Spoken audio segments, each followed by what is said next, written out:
Well, it's officially that time of the year again, the time of the year where you can spend 15 minutes making a 10-minute long video to hopefully get about 3,000 views in the attempt to get views on the other stuff that I actually put energy into. What I'm trying to say is that this is my annual-ish sale summary of Steam, which this time of the year I'm going to do the Steam Autumn Sale summary, which lasts from November 25th until December 1st, 2020, obviously, at 10 a.m. Pacific, which is noon Central Time, or like 6 p.m. in the UK if you're weird, smelly, and British.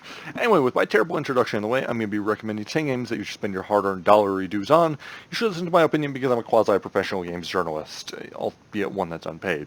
So, first game I'll recommend is Metro Exodus, which is 60% off, bringing it down to just under 16 bucks. Metro Exodus was, or I guess is, my favorite game that came out in 2018. Ignore the 2019 release date. There was a whole big thing where it got delayed on Steam for dumb reasons. The point is that Metro Exodus is kind of the spiritual successor of Stalker that we never got, while also tying up the story at threads and remaining the overall depressing tone of the Metro games. It's a quasi-open world, really refined, really graphically pretty shooter with some really phenomenal set pieces, as well as a super, super depressing story that, again, ties up the Metro leads.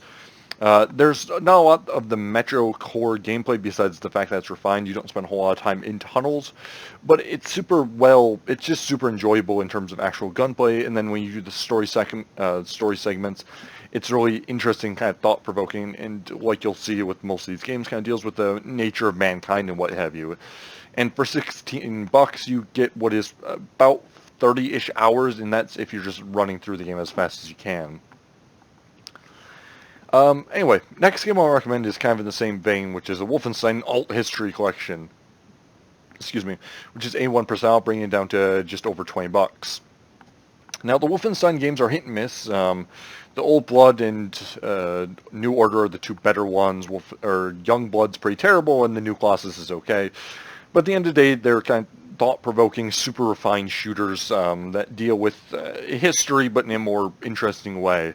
They're not as outlandish as something like Doom, but they do have kind of that same vibe of murdering shitloads of people per mission, as well as, again, having a story that's intriguing and thought-provoking, if nothing else.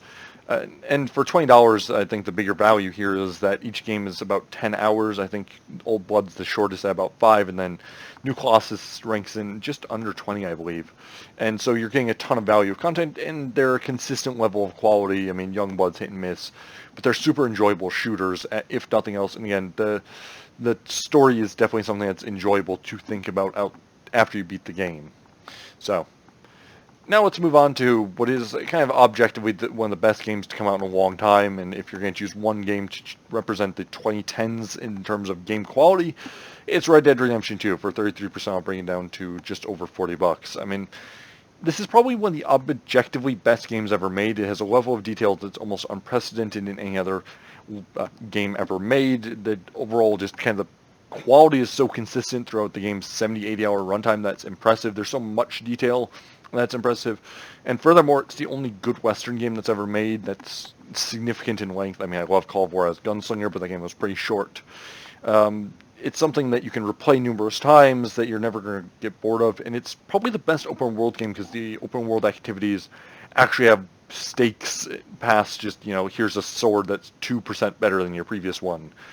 It runs very great on PC. The 60 FPS on PC, if you can get it up to that, it's phenomenal. And in my experience, it wasn't very buggy, albeit take that with a pinch of salt because it is Rockstar.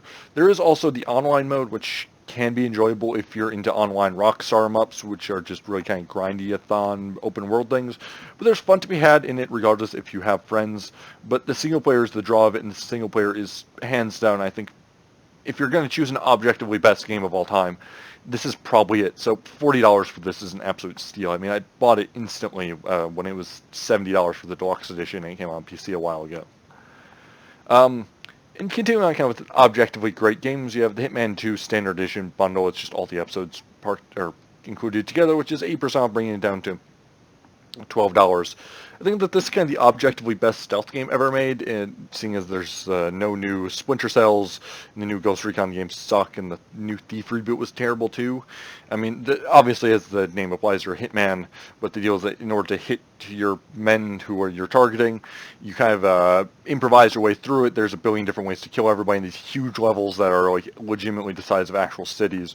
It's a spectacle behold in of itself, but the game looks graphically great. The story is passively interesting, and it's just so enjoyable. There's so many different ways to kill people that pretty much, if you think of it, the developers have thought of that way to kill the target, and then made it super refined and interesting. I mean, obviously you can just snipe all your targets, but it's a lot more interesting to, don a uniform and then like dropping a chandelier on them after they went to the specific spot because you told them to, and then get away scot-clean.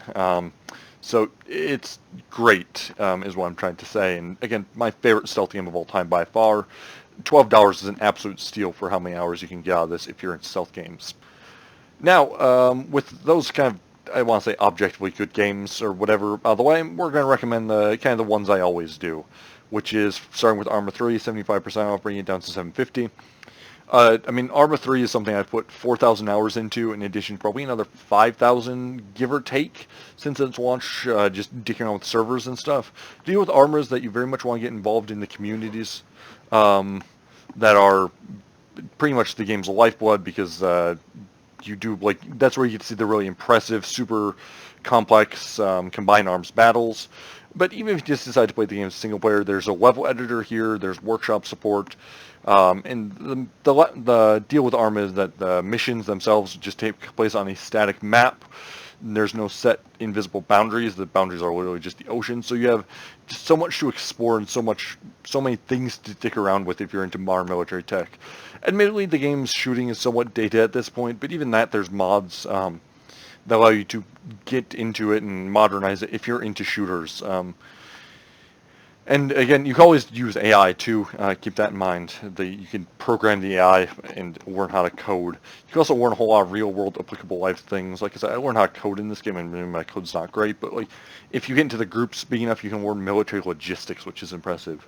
If you're gonna buy DLCs too, some of the Arma DLCs are really great. The Laws of War DLC, which is what is it, $3, is kind of like a Red Cross. You deal with consequences of the conflict that the main game takes place in, deal with stuff like the rules of armed conflict in mines and cluster bombs and what have you, and that's something that definitely is thought-provoking.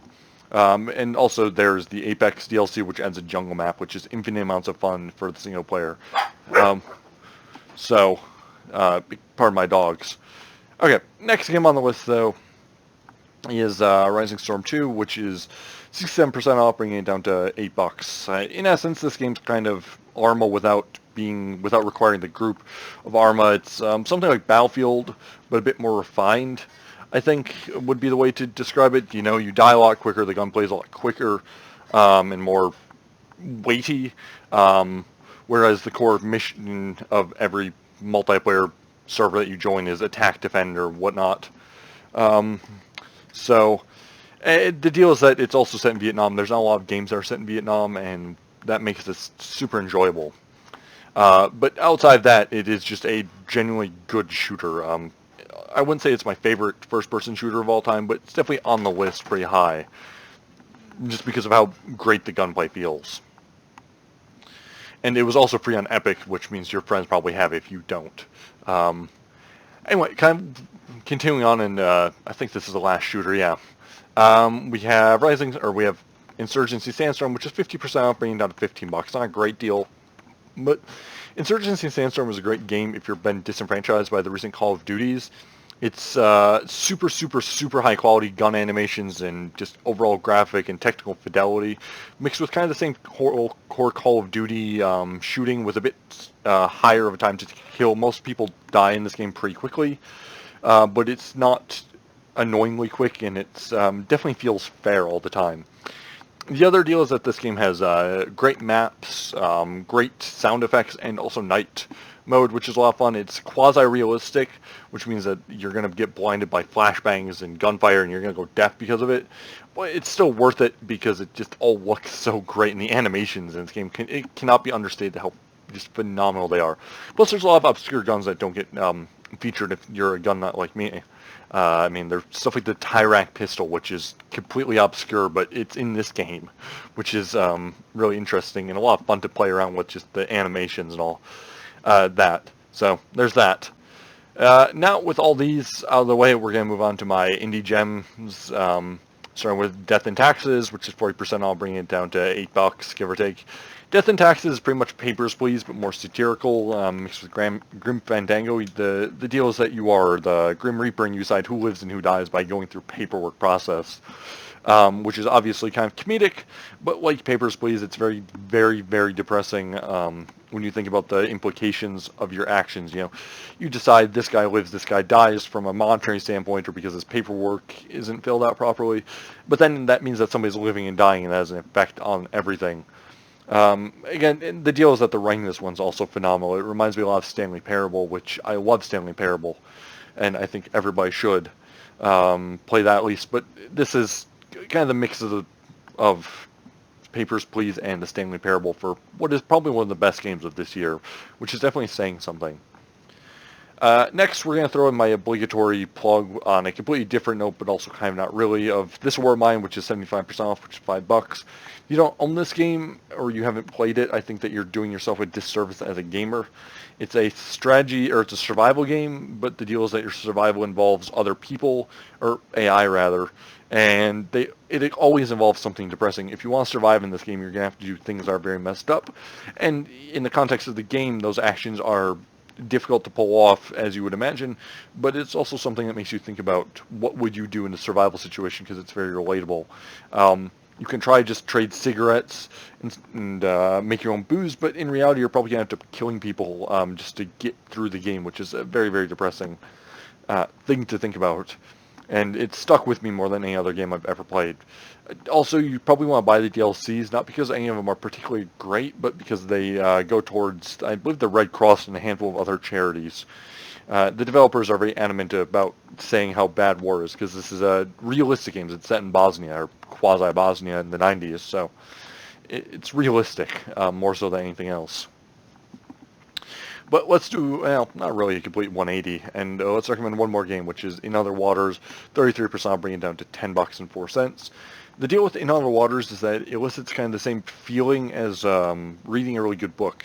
It relies a lot on your imagination, because you explore this alien planet that's all underwater, but you're going through these 2D visions, like this screenshot, so you kind of think about what that actually looks like, and it's pretty interesting.